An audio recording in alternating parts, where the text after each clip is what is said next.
ጤና ይስጥልን ውድ የኮሙኒኬሽን ቤተሰቦች እንዴት ከረማችሁ? ዛሬ እንግዲህ የባለ ጉዳይ ቀን ነው። ይህንን ቀን በማስመልከት በየካ ክፍለ ከተማ ግንባታ ፈቃድና ቁጥጥር ጽሕፈት ቤት እየተሰጡ የሚገኙ አገልግሎቶችን አስመልክቶ ዞር እያልን ባለ ጉዳዮችን እናነጋግራለን። እስከ መጨረሻው ድረስ አብራችሁ ልትቆዩ በአክብሮት ጋብዛለሁ። እኔ እዚህ ክፍለ ከተማ የመጣሁት የውጭ ማስታወቂያ አገልግሎት ለማግኘት ነው። ማለትም አቅጣጫ ጠቋሚ ማስታወቂያ እሱን ለማግኘት የመጣሁት። አገልግሎቱ በጣም ጥሩ ነው። እኔ ከዚህ በፊትም አውቃለሁ ከ2-3 ዓመት በፊት ጉዳይ ኖሮኝ እዚህ ክፍለ ከተማ መጣ ነበር። ግን አሁን በጣም ያየሁት ነገር ደስ ያለኝ ምንድነው ይሄን ሰራተኛ አንድ ቤት ውስጥ እያለ በጣም የሰራተኛ ዲሲፕሊን በጣም ነው ደስ ያለው። እውነቴን ነው የምልሽ 2-3 ሰው እንኳን አንድ ቢሮ ውስጥ ብዙ ነገሮች አሉ። ግን ይሄን ያህል ሰው እያለ በስርዓቱ የሚያስተናግዱሽ ከበረች ስትፈልግ ገቢ ምንድነው የምትፈልገው ትባያለሽ። ቁጥር ተሰጥቶሽ ቁጥርሽን ተቀበለሽ ትገቢና ቁጥር ሲደርስሽ ኃላፊ ጋር ከብተሽ ኃላፊ ጋር መናገር ያለብሽ ተናግረሽ የሚፈጸመው ተፈጽሞ ይሄዳል። እኔ በዚህ ከቀጠለ ወደ ከተማችን ትልቅ ደረጃ ይደርሳል ብዬ ነው የማስበው። በጣም ጥሩ ነው። እውነቴን ፈጻሚዎችም አመራሮችም ጥሩ እያስተናገዱ ነው ያሉት። የመጣሁትም ዛሬ ነው። ቶሎ ነው የተስተናገድኩት።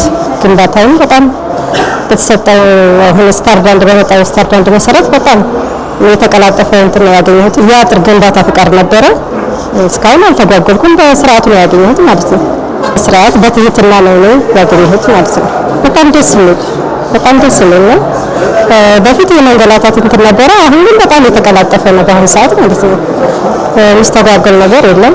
ወዳው በትህትና የጠየቁን ምንድነው የፈለጋችሁ ከውጭ ጀምረን የት ቦታ ነው የት ነው የምትስተናገዱት እየተባለ እየተነገር በስርዓቱ ነው ያገኘነው። ቤት እድሳት ቤትን ለማደስ ስለምፈልግ ቤቴ አንዳንድ ተፋሰስ ነገሮች ስላጋጠሙኝ ግንባታ ሳይሆን እነዛን ነገሮች ከበር ለማድረግ የእድሳት ፈቃድ ነው የጠየቅኩት።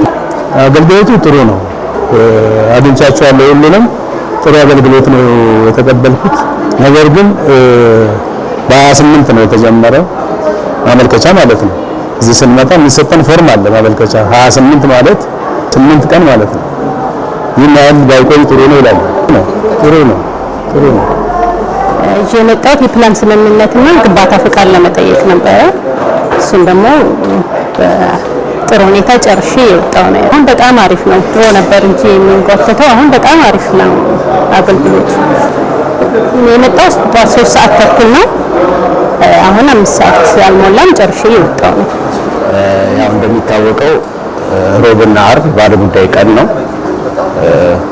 ባለ ጉዳይ ቀን እንደመሆኑ መጠን ምንድነው በተቋማችን የምናደርገው ሮብና አርብ ተራ አውጥተን በር ላይ መስተንግዶ አገልግሎት እንሰጣለን እና ማንኛውም ባለ ጉዳይ በመጣ ቁጥር የት ነው ምንድነው አገልግሎት የምትፈልገው ማን ጋር ነው የሚለውን ነገር ላይ እንዳይቸገር አስተባብረን ምን ብለን ቲኬትም ወረፋ እንዳይበዛ እንዳይጨናነቅ ቲኬት ሰጥተን ኦርደር አድርገን የምናስተናግድበት ሁኔታ ነው ያለው። ባለሙያውም የጽሕፈት ኃላፊው ልዩ ትኩረት ሰጥቶ ሮብና አርብ ላይ ባለሙያ ቀን እንደመሆኑ መጠን ልዩ ትኩረት ሰጥተው በሰዓታቸው ሁሉ ባለሙያዎችም የጽሕፈት ኃላፊውን ቡድን መሪዎችም ተገኝተው ባለ ጉዳይ ሳይጉላላ ምን ሳይል በጥሩ መስተንግዶ እየሰጠን ያለን።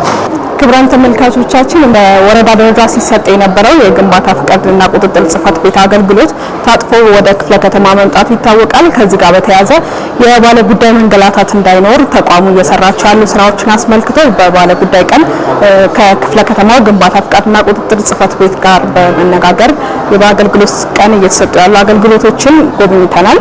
ባለ ጉዳዮችንም እያነጋገርን ነበረ። የሰጡን አስተያየት እናንተም ሰምታችሁታል። ሳምንት በሌላ ተቋም ድጋሚ እስከምንገናኝ ድረስ አብራችሁን ስለነበራችሁ ከልብ አድርጌ አመሰግናለሁ።